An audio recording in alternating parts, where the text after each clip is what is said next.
يكفيكم أن يمدكم ربكم بثلاثة آلاف من الملائكة منزلين بلى إن تصبروا وتتقوا ويأتوكم من فورهم هذا يمددكم ربكم بخمسة آلاف من الملائكة مسومين اللهم صل على سيدنا ومولانا محمد وعلى آل سيدنا ومولانا محمد كما صليت على إبراهيم وعلى آل إبراهيم إنك حميد مجيد صل على نبينا صل على محمد صل على شفيعنا صل على محمد صلی اللہ علیہ وسلم وَلَقَدْ نَصَرَكُمُ اللَّهُ بِبَدْرٍ وَأَنْتُمْ أَذِلَّةٌ، اور ضرور خدا تعالیٰ نے تمہاری مدد فرمائی میدان بدر میں جب کہ تم بے سر و سامان تھے۔ فَاتَّقُوا اللَّهَ لَعَلَّكُمْ تَشْكُرُونَ، پس تم اللہ سے ڈرو کہ وہ تم شکر گزار ہو۔ اِذْ تَقُولُ لِلْمُؤْمِنِينَ، جب آپ اہل ایمان سے فرماتے تھے أَلَنْ يَكْفِيَكُمْ أَنْ يُمِدَّكُمْ رَبُّكُمْ، کیا تمہیں کافی نہیں کہ تمہارا پروردگار تمہاری مدد فرمائے بِثَلَاثَةِ آلَافٍ مِّنَ الْمَلَائِكَةِ مُنزَلِينَ،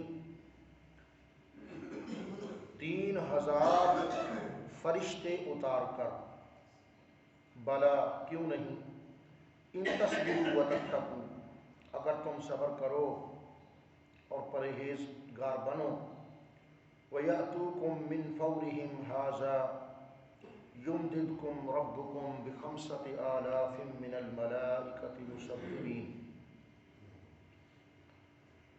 کیوں نہیں اگر تم صبر کرو اور تقوی کرو اور کافر اسی دم تم پر آ پڑیں تو تمہارا رب تمہاری مدد کو 5000 فرشتے نشان والے بھیجے گا۔ اس مضمون سے پہلے غزوہ احد کا تذکرہ ہوا کہ اللہ کے فضل سے میدان بدر کی طرح ہی میدان احد میں بھی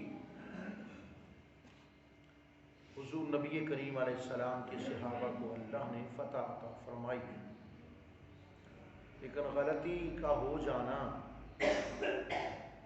یہ امکان سے خارج نہیں ہوتا۔ تو ایک جنگی غلطی ہو گئی کہ نبی کریم علیہ الصلوۃ والتسلیم نے فرمایا تھا تم گھاٹی کسی صورت نہیں چھوڑو گے، شکست ہو تب بھی فتح ہو تب بھی۔ لیکن چونکہ فتح ہو گئی تھی تو جوش فتح بھی ایک چیز ہوتی ہے، خوشی کی انتہا نہ رہی کہ ہمیں فتح ہو گئی، تو اس خوشی میں وہ لوگ اس درے کو چھوڑ بیٹھے اور پیچھے سے کفار نے تعاقب کیا اور حملہ کر دیا اور وہ فتح شکست میں بدل گئی۔ اس واقعے کے بیان کرنے کے بعد اللہ رب العالمین نے ارشاد فرمایا کہ دیکھو میدان بدر میں کیا ہوا تھا۔ 1 سال پہلے یعنی سن ہجری 2 میں اللہ رب العالمین نے تمہیں فتح عطا کی، تمہاری مدد فرمائی وانتم اذلہ، جب کہ تم بے سر و سامان تھے۔ 313 کہا جاتا ہے میدان بدر میں صحابہ تھے 313 اور حضور نبی کریم علیہ السلام سوائے تھے 314۔ یہاں ایک اور عرض کر دوں، لوگ شوق کے لیے اپنی گاڑیوں کا نمبر لگواتے ہیں 313، گھر کا نمبر 313، ٹھیک ہے۔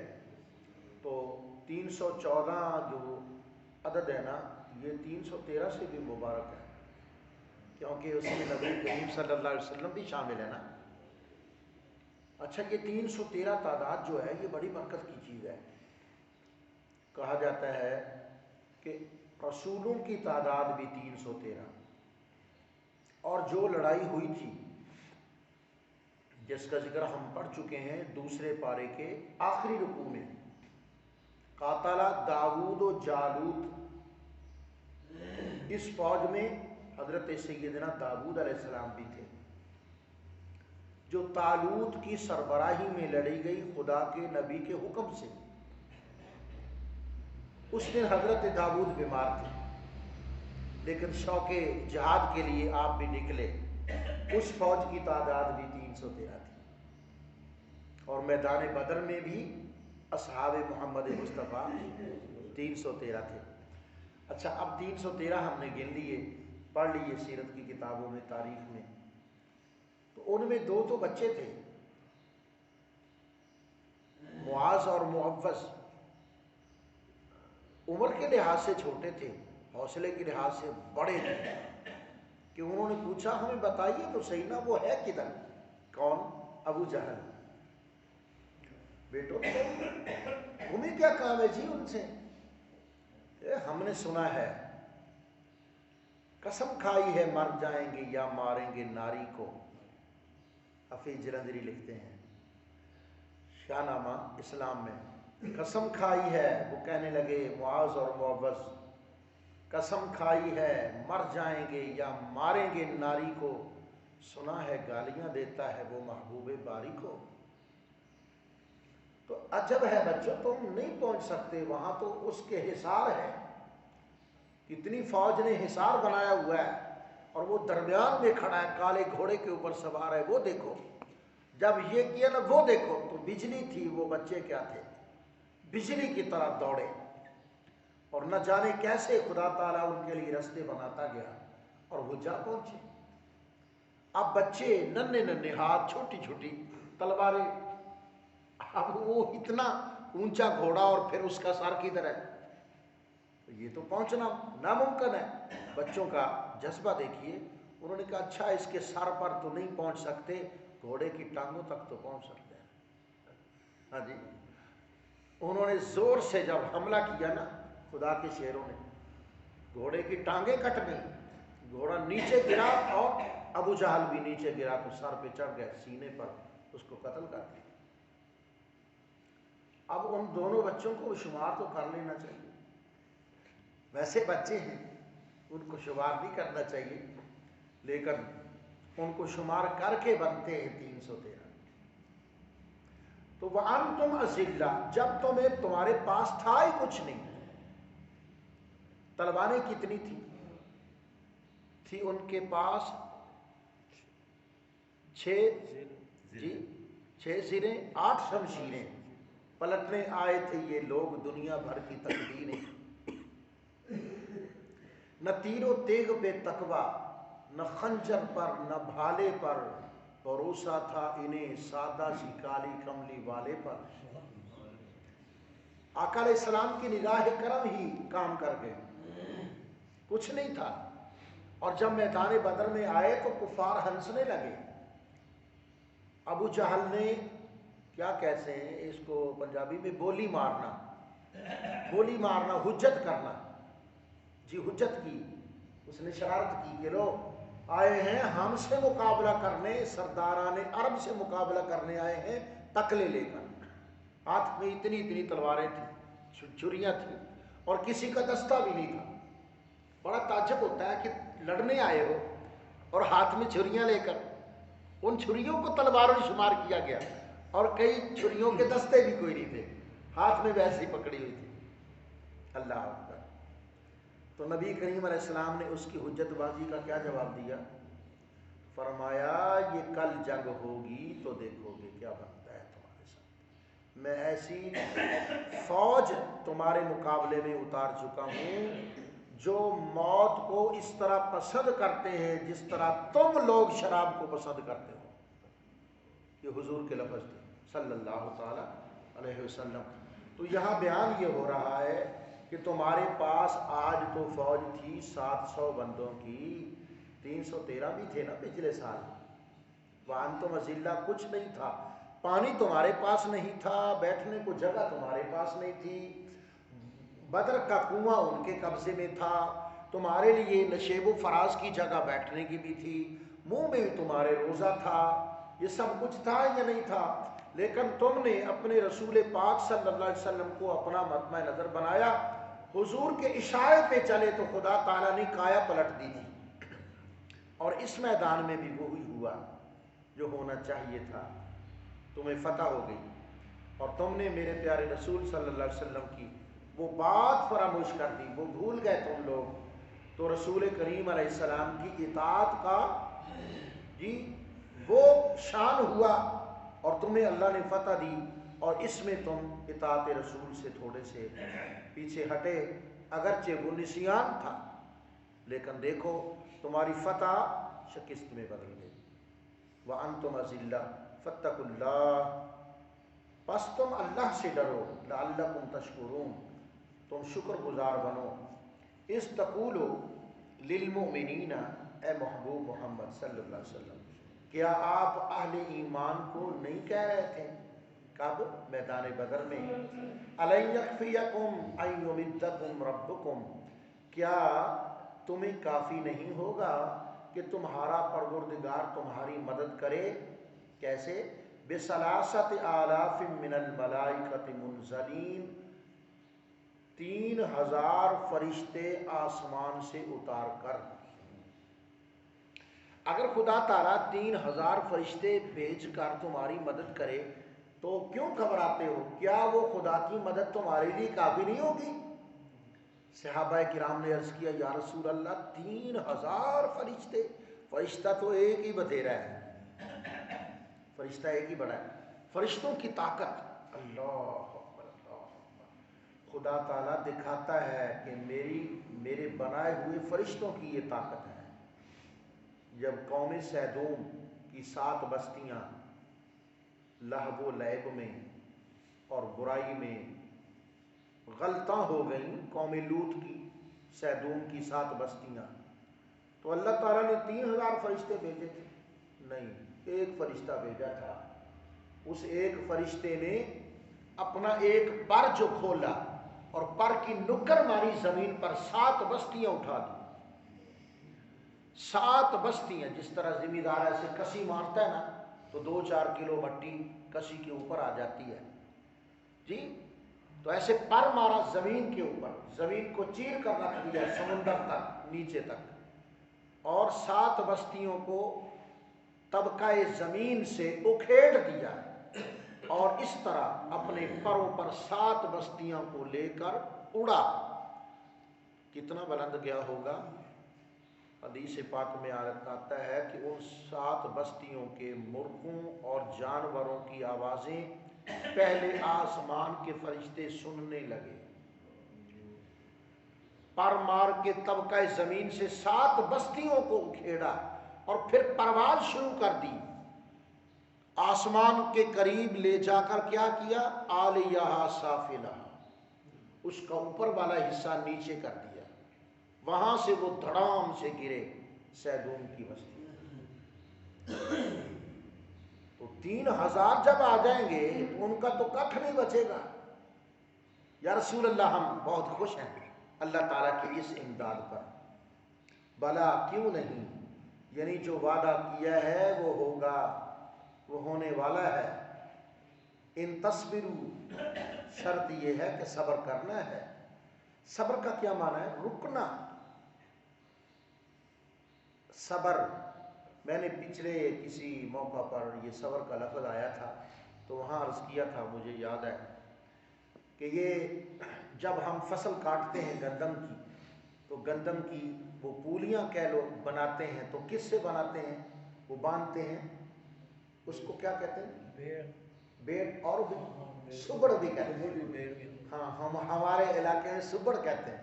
یہ لفظ سبڑ نہیں ہے، یہ لفظ صبر ہے، باندھنا، روکنا کہ اڑ نہ جائے جی۔ تو ایک زبان کا لفظ دوسری زبان میں جب آ جائے نا تو اس کا حلیہ کچھ بگڑتا ہے، کچھ لفظ زائد ہو جاتے ہیں، کچھ کم ہو جاتے ہیں، اس کی زبر زیر پیش شد مد بدلتی ہے۔ تو صبر کو سبڑ کہا کہ سبڑ سے وہ باندھتے ہیں۔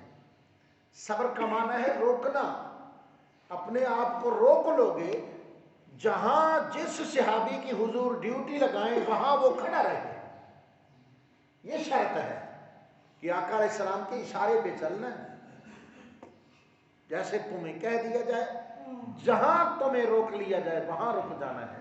بلا کیوں نہیں، اگر تم صبر کرو یعنی رکو، وتتقوا اور ڈرو اللہ اور اس کے رسول کی نافرمانی سے، وَيَأْتُوكُم مِّن فَوْرِهِمْ تو پھر فوراً آئیں گے، حَاذَا يُمْدِدْكُم یہ تمہارے رب کی طرف سے امداد ہے، کتنی؟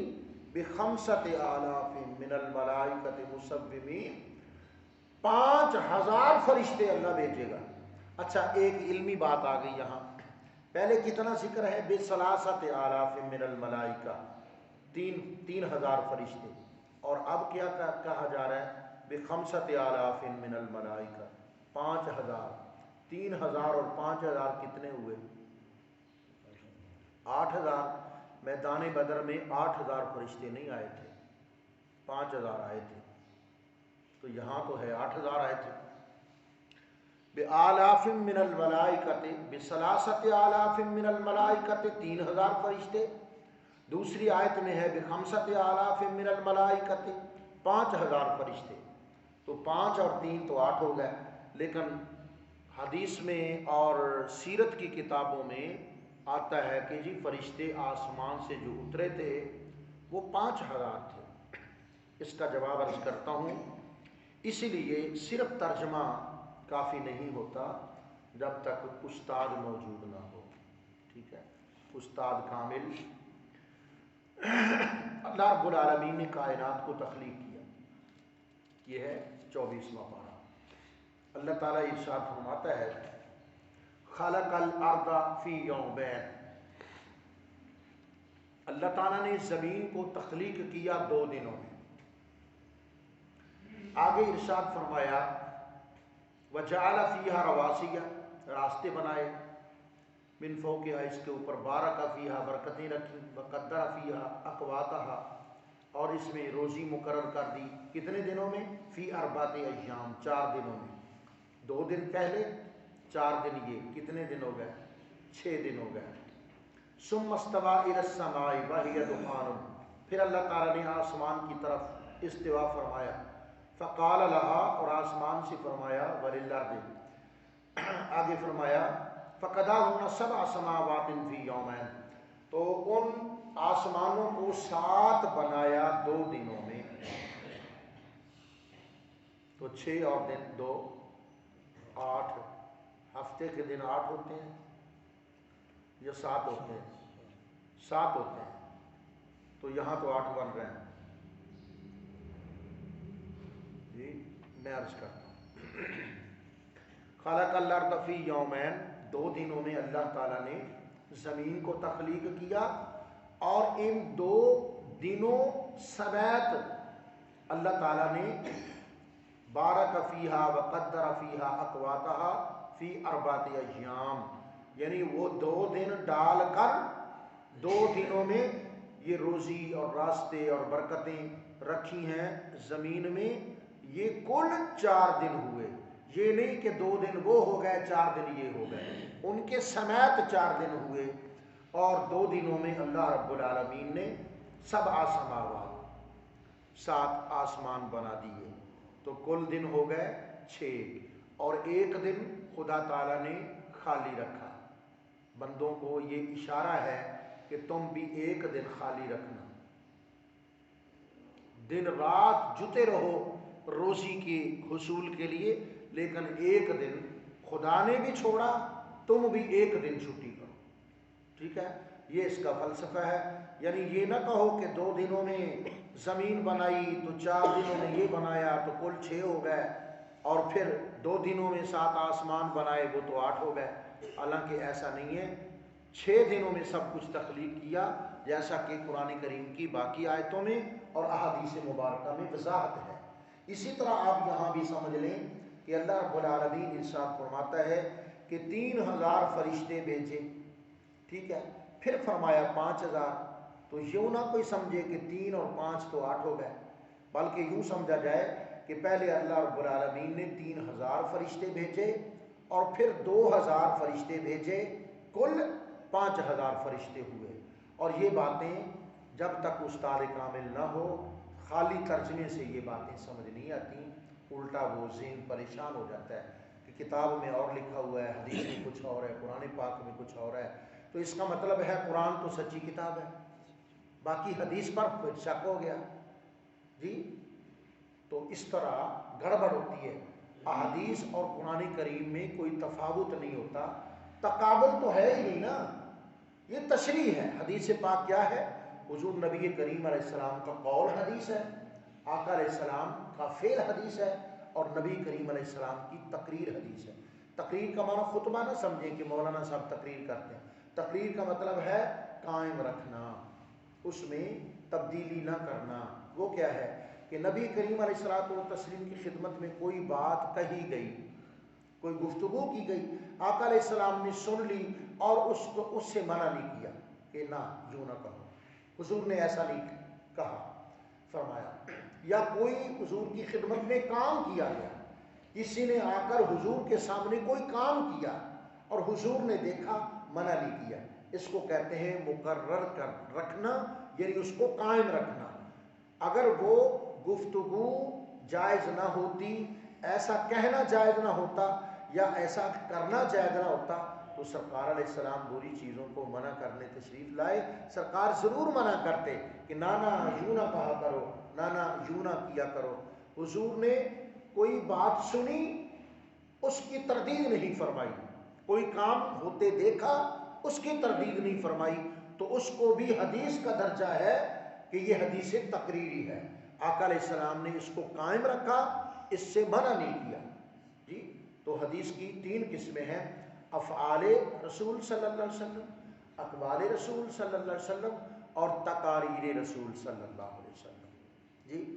تو جب ہم خالی ترجمہ پڑھیں گے تو پھر احادیث اور قرآن کی آیتیں بظاہر متضاد نظر آئیں گی، تو یہ اس اساتذہ کا ہی کام ہے کہ وہ ایسے عقدوں کو کشا کریں اور ان کی ایسے جو اہم معاملات ہوتے ہیں ان کی وضاحت کریں۔ وصلی اللہ تعالی علی حبیبہ الاعلی سیدنا و مولانا